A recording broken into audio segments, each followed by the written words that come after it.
bit of something different. I was thinking, you know, I'm stuck at home. I like to cook. I've been cooking a lot. Probably gonna come out of the quarantine being gigantic and overweight. That being said, let's make something out of the box. And honestly, this isn't cooking. This is adding ingredients and stirring. It's probably easier than making a salad or something like that. It's very little prep. We're gonna make homemade mustard, and the way I came across this is I really like mustard, deli mustard, you know, the stone ground, all that kind of stuff. And I'd go to the store and I'd shop for it, and I really didn't like most of the things that were available in my local Mega Mart. So what I decided to do was go home and order some on the internet. Got on the internet, and all of a sudden I started seeing the recipe for mustard. I was like, oh, well, I guess make, you know, nearly anything. Maybe it's not that complicated. Turns out it's so simple, anyone can do it. As far as ingredients, there's hardly any. It's for its easiest version, just remember 1 to 1 to 1 on nearly all the parts, right? So the vinegar, the water, the ground mustard, and the rough mustard is 1 to 1 to 1. So on this I did a cup, right? Cup of vinegar, cup of water, cup of ground mustard, and a cup of the seeds rough ground. That's it. It's crazy simple. All the others are to taste, and you can adjust it after. It cannot be all the way done. You can have had it in the fridge for 6 months. The stuff lasts forever, and adjust it later. I've probably eaten it easily a year after making it, and it's still completely fine. No, I'm a little braver than most of you. I'm not giving you advice to eat stuff out of the fridge that's a year old, but yeah, you do what you want. Maybe that's why I don't ever get sick, is because I eat all the old stuff. So yeah, let's get going. Regular whole seed mustard, and then salt, vinegar. On this one I'm using white vinegar, just because that's what I have available.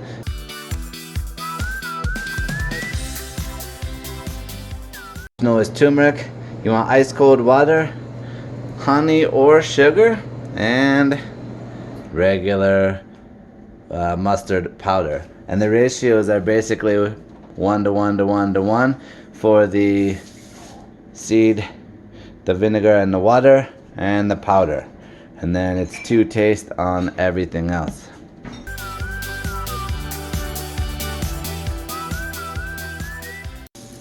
Make a mess. Don't worry, I have kids, they'll clean it up. About 3 pulses.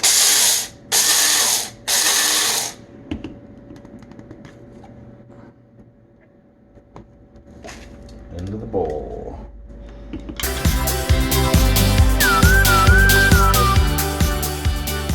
So I'm trying something a little different and crazy. The colder your water, the hotter, as in spicier mustard, that Chinese mustard burn, wasabi burn, horseradish burn. Mustard has that. The colder your water, generally the more the spice is. So I like it spicy, so I'm trying something new.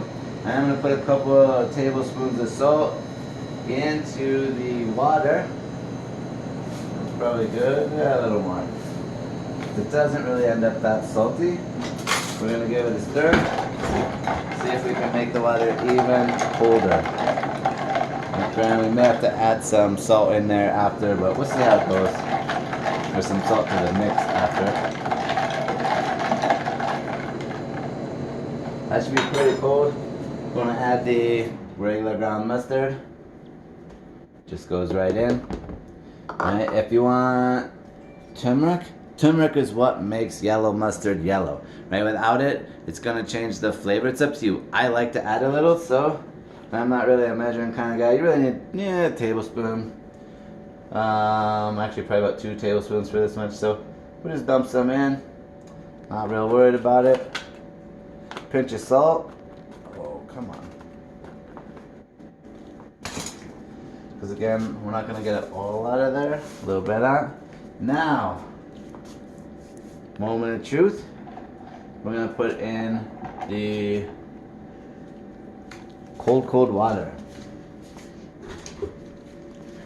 So right in now, I've got 2 cups. We're going to just put in about a cup. It's my ghetto straining system. Not there yet.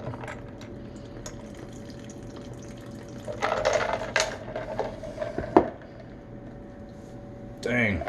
I'm good. Look at that go. And then we're going to stir it up.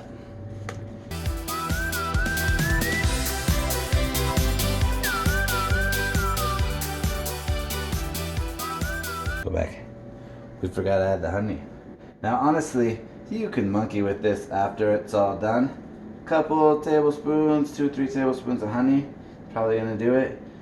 You can add lots more. You can literally take all the bite out of this with sugar or honey. It's up to you.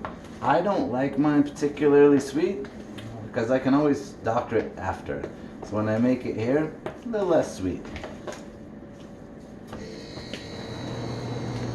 Alright, so after you get it all stirred up, you're gonna let it sit for anywhere up to about 10 minutes. I mean, you can go as long as you want, but the longer it sits, the mellower it gets. So I don't let it sit very long because I like the spice. That's why we're using the ice cold water, right?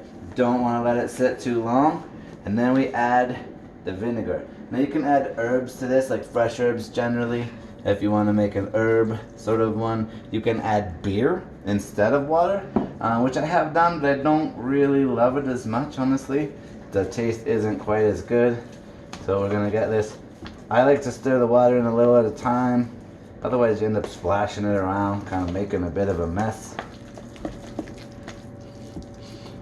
Sort of has an interesting smell. Like, yeah, there's a vinegar smell and there's a little bit of sort of spicy smell, but you also get kind of a, almost a bread, yeasty kind of smell to it. It's kind of amazing how it works. No idea what the process is there.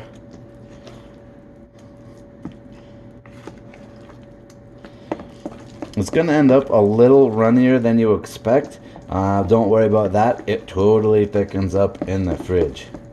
So when you put it in, it's gonna be relatively runny. It's gonna come out probably about this consistency.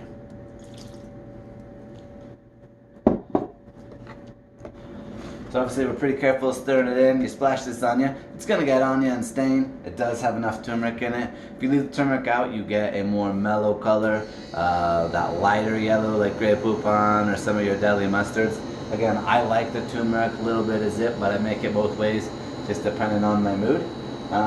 So now take this, put it in the fridge for at least 2 days. I mean, some people say 1. I think 2 days. I don't touch it for 2 days. It's got kind of a bitter, acrid flavor in the very, very beginning. You taste this now, and it's got a lot of bite and a little bit of sort of a, like I say, bitter acridness to it that I'm not a fan of. You give it about 2 days in the fridge, and it mellows out. And this stuff will last forever. Literally, it could possibly be the longest lasting food source, besides probably raw honey that there is. Really healthy, really good for you. So yeah, if you guys want some, hit me up. We'll do the social distancing, so I'll drop it by on your doorstep or something. But obviously I got plenty and I got a lot of time on my hands, so if you want some mustard, I will totally make you mustard and drop it off for you, because what else am I gonna do? Everybody be safe out there.